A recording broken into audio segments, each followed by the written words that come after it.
Hi aspirant, welcome back to our YouTube channel that is Brainy guys. जैसा कि आप सब जानते हैं, हमारी मॉडर्न इंडियन हिस्ट्री सीरीज़ चल रही है। लास्ट हमने मराठा एम्पायर तक कंप्लीट कर लिया था। आज हम स्टार्ट करेंगे जाट से। तो लास्ट हमने पढ़ा था जो मुगल एम्पायर है वो 3 पार्ट में डिवाइड हो गया था। सबसे पहला successor, new state and independent state. Successor में हमने बंगाल, अवध और हैदराबाद कंप्लीट कर लिया था। आप चाहें तो प्रीवियस वीडियोस देख सकते हैं। एंड न्यू स्टेट्स में हमने मराठा कंप्लीट कर लिया था। इसकी भी एक वीडियो है, आप चाहें तो देख सकते हैं। आज के जो हमारे टॉपिक होंगे वो होंगे जाट, सिख, राजपूत, मैसूर एंड केरल स्टेट। तो लेट्स स्टार्ट। तो सबसे पहले हम स्टार्ट करते हैं जाट से। जाट स्टेट क्यों बना? तो जो जाट्स थे ये क्या होते थे? ये जो कृषक समुदाय के लोग होते थे ये वो होते थे। कृषक समुदाय मतलब क्या? जो खेती बाड़ी करते थे, ये उस समुदाय से बिलोंग करते थे। तो अब इनको क्या ज़रूरत पड़ी अपना स्टेट फॉर्म करने के लिए? देखो, अगर एग्रीकल्चर का ये काम कर रहे हैं तो एग्रीकल्चर से क्या जा रहा है? एग्रीकल्चर से जा रहा है टैक्स। अब हो सकता है कि इनके ऊपर टैक्स इतना इम्पोज किया जा रहा हो कि ये क्या कर रहे हैं, उसको भर नहीं पा रहे हैं। इन्होंने रिवोल्ट करना स्टार्ट किया और रिवोल्ट में इन्होंने क्या किया? जो इनके लीडर थे चूड़ामन जाट, इन्होंने 1695 में क्या किया? भरतपुर में जाट स्टेट की फाउंडेशन या नींव रखी। तो ये जो जाट स्टेट था ये ज़्यादा लाया करता था दिल्ली एंड आगरा के पास, दिल्ली एंड आगरा। और ये बेसिकली प्राइम एरिया था किसका? मुगल एम्पायर का। तो इनमें बड़े कॉन्फ्लिक्ट देखने को मिलते थे और जो मुगल्स थे वो जाट को एक तरीके से रिबेलियस मानते थे। वो डायरेक्टली इनको क्या करते थे? एग्जीक्यूट कर देते थे। अब जो चूड़ामन जाट हैं, इसके बाद जो लीडर बनते हैं वो बनते हैं बदन सिंह एंड सूरजमल जाट। एक बार रिवाइज करवा देती हूँ। जो जाट स्टेट है वो कहाँ फॉर्म हुआ? वो दिल्ली और आगरा के आसपास फॉर्म हुआ। और दिल्ली और जो आगरा है वो प्राइम एरिया किसका था? मुगल एम्पायर का। और मुगल एम्पायर इनको रिबेलियस मानते थे कि जो जाट समुदाय था ये बेसिकली डिपेंड करता था एग्रीकल्चर पे। लेकिन अब जो मुगल एम्पायर था वो इनके ऊपर ज़्यादा कर लगा रहा था, ज़्यादा टैक्स लगा रहा था, जिसको ये पे नहीं कर पा रहे थे। तो इन्होंने रिवोल्ट किया। एंड रिवोल्ट के बाद ये क्या करते हैं? जो इनके लीडर होते हैं चूड़ामन जाट, वो 1965 में भरतपुर में क्या करते हैं? जाट स्टेट की नींव रख देते हैं। एंड इसके बाद जो चूड़ामन जाट होते हैं उनकी डेथ हो जाती है। जो नेक्स्ट लीडर बनते हैं वो होते हैं बदन सिंह और सूरजमल जाट। जाट स्टेट में पढ़ने के लिए बस इतना ही था। अब हम आगे बढ़ते हैं। अब आते हैं हम सिख पे। सिख से क्या मतलब? सिख से मतलब है लर्निंग। किस चीज़ की लर्निंग? That is knowledge. तो सिख का मतलब क्या होता है? सीखना। किस चीज़ को सीखना? ज्ञान को सीखना। तो जो सिख धर्म है इसकी शुरुआत हुई थी एक सुधारवादी आंदोलन के तहत। सबसे पहले जो गुरु नानक थे उन्होंने ऐसा फील किया कि उस टाइम की जो सोसाइटी है उसमें काफ़ी क्योस है और जो सोसाइटी है इसको न्यू एलिमेंट की ज़रूरत है। और न्यू एलिमेंट क्या था? तो उस टाइम पे था, गुरु नानक ने सबको सिखाया दैट इज़ ए ह्यूमैनिटी। उस टाइम पे सोसाइटी में सबसे ज़्यादा जो क्योस था वो था रिलीजन की वजह से। ह्यूमैनिटी कहीं पीछे छूट गई थी। तो गुरु नानक ने उस चीज़ को आगे लाने के लिए इसकी शुरुआत की। अब धीरे धीरे क्या होने लगे? जो लोग गुरु नानक की सीख पर चलने लगे धीरे धीरे उनको सिख कहने लगे और सिख इवॉल्व हुआ एज अ सिख रिलीजन। और ये क्या हो गया? धर्म बन गया। उस टाइम पे जब ये सिख रिलीजन इवॉल्व हो रहा था तो रूल चल रहा था मुगल एम्पायर का। तो अब क्या होता है? जो सिख होते हैं उन्हें मुगल एम्पायर से काफ़ी चैलेंजेस फेस करने को मिलते हैं। क्यों फेस करने को मिलते हैं? क्योंकि जो सिख रिलीजन है वो क्या कर रहा था? सोसाइटी को रिफॉर्म कर रहा था। और ये बात जो मुग़ल रूलर्स थे उनको पसंद नहीं थी। तो इनमें क्या होता है? कॉन्फ्लिक्ट स्टार्ट हो जाता है। अब जब क्या होता है? जब ये मुग़ल होते हैं अब ये क्या करने लगते हैं? सिख के ऊपर अटैक करने लगते हैं। जैसे कि आपने देखा होगा गुरु अर्जन देव सिंह, गुरु तेग बहादुर, जो मुग़ल एम्परर्स थे उन्होंने क्या करवा दिया था? एग्जीक्यूट करवा दिया था। तो अब क्या होता है? ये जो सिख होते हैं ये क्या करने लग जाते हैं? ये मिलिट्री ट्रेनिंग लेने लग जाते हैं। मिलिट्री ट्रेनिंग किसके लिए? इनके ऊपर जो अटैक हो रहा है उससे खुद को प्रोटेक्ट करने के लिए ये मिलिट्री ट्रेनिंग लेने लग जाते हैं। और धीरे धीरे ये क्या करते हैं? सोल्जर के रूप में इवॉल्व होने लग जाते हैं। और धीरे धीरे जैसे ही लोग इनसे जुड़ने लगते हैं और ये क्या अपनी जो पावर होती है उसे गेन करने लगते हैं, तो ये जो रीजनल पावर होती है उसके फॉर्म में ये क्या इमर्ज होने लग जाते हैं। तो ये क्या रीजनल पावर के फॉर्म में इमर्ज होने लग जाते हैं। और ये क्या करते हैं? एक जो ग्रुप होता है उसका क्या मिसल बना लेते हैं। मिसल से मतलब फॉर एग्जांपल ये कोई रीजनल है तो इसमें जो छोटे छोटे जो रीजनल पावर इन्वॉल्व हो रही है, उसके जो छोटे छोटे ग्रुप्स हैं उनको हम क्या कहते थे, मिसल कहते थे। एक मिसल थी जिसका नाम था सुरचकिया। इसके जो रूलर थे वो थे राजा रणजीत सिंह। धीरे धीरे जो राजा रणजीत सिंह थे लीडर से एक पावरफुल रूलर के फॉर्म में इमर्ज होते हैं और पंजाब स्टेट की नींव रखते हैं।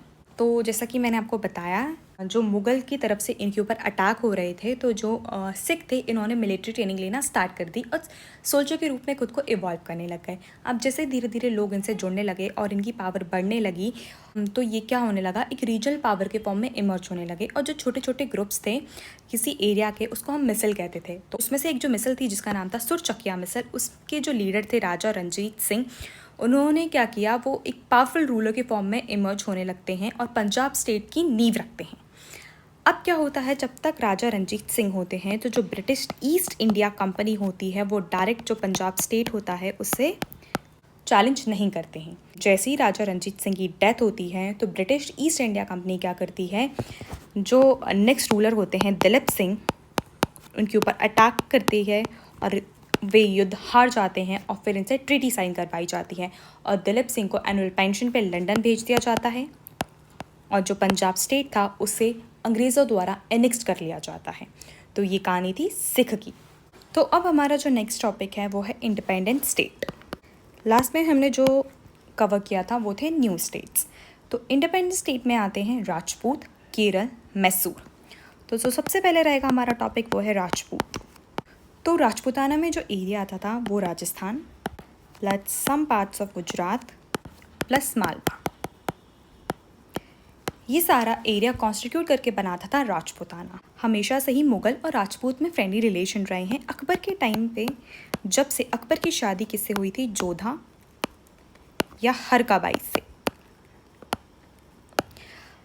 एंड अकबर ने क्या किया था, जो राजपूत स्टेट्स थे जो जिनके साथ उनका फ्रेंडली रिलेशन था, उन्होंने उनको वतनदारी सिस्टम में अपॉइंट किया था। वतनदारी सिस्टम क्या, फॉर एग्ज़ाम्पल ये कोई एरिया है तो राजपूत चाहें अपने एरिया पे रूल कर सकते हैं, लेकिन उनको जो ओवरलॉर्डशिप है वो मुग़ल एम्पायर की स्वीकार करनी पड़ेगी, प्लस ये हेल्प करेंगे मुग़ल एम्पायर के एक्सपेंशन में।